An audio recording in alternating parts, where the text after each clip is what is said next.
आज हम बात करने वाले हैं एक ऐसे टॉपिक पर जो हर इंसान के लाइफ से डायरेक्टली कनेक्टेड है। पॉल्यूशन सिर्फ एक वर्ड नहीं है, बल्कि ह्यूमन सिविलाइजेशन के लिए एक वार्निंग है। जब नेचर एनवायरनमेंट में एक ऐसा हार्मफुल एलिमेंट मिल जाते हैं जो जीव जंतुओं और वनस्पतियों पर बुरा असर डालते हैं, तो उसे प्रदूषण कहा जाता है। आज हम 21st सेंचुरी में हैं। हमने मार्स पे पहुंचने की ताकत तो हासिल कर ली है, लेकिन क्या हम उस धरती को बचाया जहां पर हम सांस लेते हैं? अगर मैं आपसे पूछूं, क्या आप क्लीन एयर में सांस ले रहे हो? क्या जो पानी आप पीते हो वो कंप्लीटली साफ है? शायद हम में से बहुत लोग कहेंगे हाँ, लेकिन रियलिटी थोड़ी डिफरेंट है। आज के इस वीडियो में हम विस्तार में जानेंगे कि पॉल्यूशन के टाइप्स क्या हैं, इसके मेन रीजन क्या है और इसे हम कैसे रोक सकते हैं। सबसे डेंजरस पॉल्यूशन अगर कोई है तो वो है air pollution.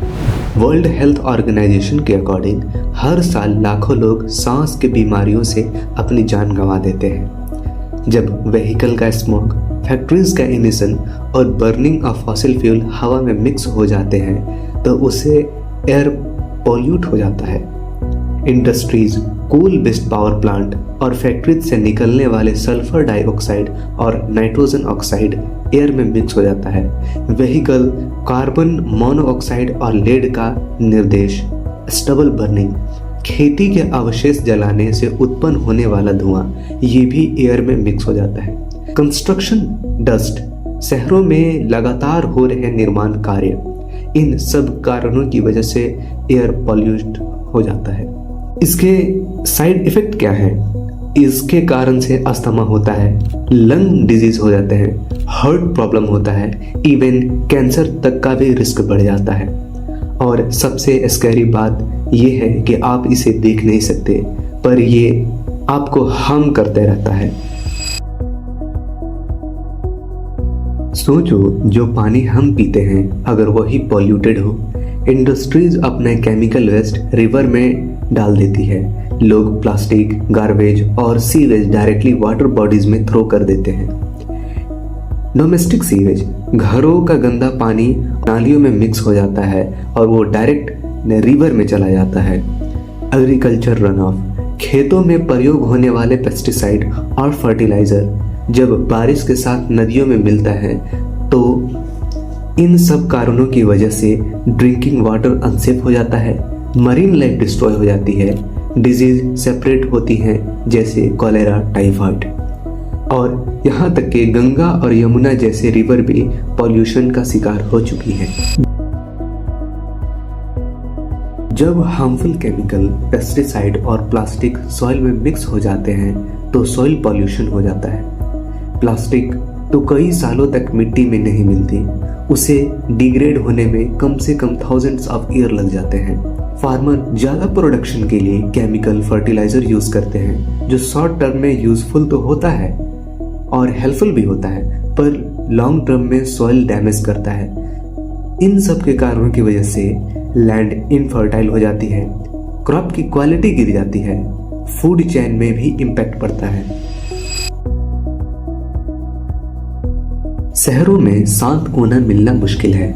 Loud speaker, Hawking और हेवी मशीनरी हमारी सुनने की क्षमताओं और मानसिक स्वास्थ्य पर बुरा असर डालती है, जिनके कारणों से stress, sleep disturbance, hearing loss, mental health issue अपने नोटिस किया होगा।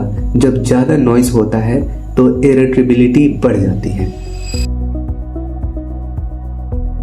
आज के टाइम में सबसे बड़ा कोई पॉल्यूशन है और विजिबल पॉल्यूशन है तो वो है प्लास्टिक पॉल्यूशन। प्लास्टिक यूज करना इजी है, लेकिन ये डिग्रेड होने में हंड्रेड्स ऑफ ईयर लग जाते हैं। प्लास्टिक ओशियन में जाकर मरीन एनिमल को मार देता है, लैंड को ब्लॉक करता है, माइक्रो प्लास्टिक फूड चेन में इंटर हो रहे हैं। मतलब जो प्लास्टिक हम थ्रो कर दे रहे हैं वो किसी न किसी फॉर्म में हमारे ही पास वापस आ रहे हैं। पॉल्यूशन का मेन रीजन क्या है? Over population, industrialisation, urbanisation, lack of awareness convince our responsibility. हम डेवलपमेंट के नाम पर नेचर को इग्नोर करते जा रहे हैं। सॉल्यूशन क्या है?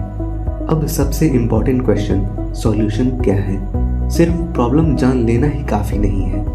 इंडिविजुअल लेवल पर चेंज, पब्लिक ट्रांसपोर्ट को यूज़ करो, प्लास्टिक का यूज़ कम करो, वाटर वेस्ट को कम करो, ट्री लगाओ, एनर्जी सेव करो।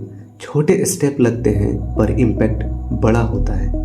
गवर्नमेंट लेवल पे action, strict law for industries, pollution control policy, clean energy promote करना, वेस्ट मैनेजमेंट को इम्प्रूव करना, लोगों को एजुकेट करना जरूरी है। जब तक लोग समझेंगे नहीं तब तक चेंज लाना इम्पॉसिबल है।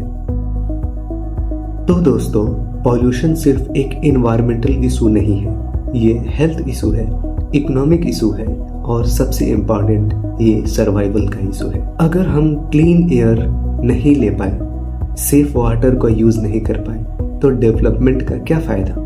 आज से ही स्टार्ट करो, अपने घर से, अपने हैबिट से, क्योंकि चेंज तभी आएगा जब हम मिलकर एफर्ट लगाएंगे।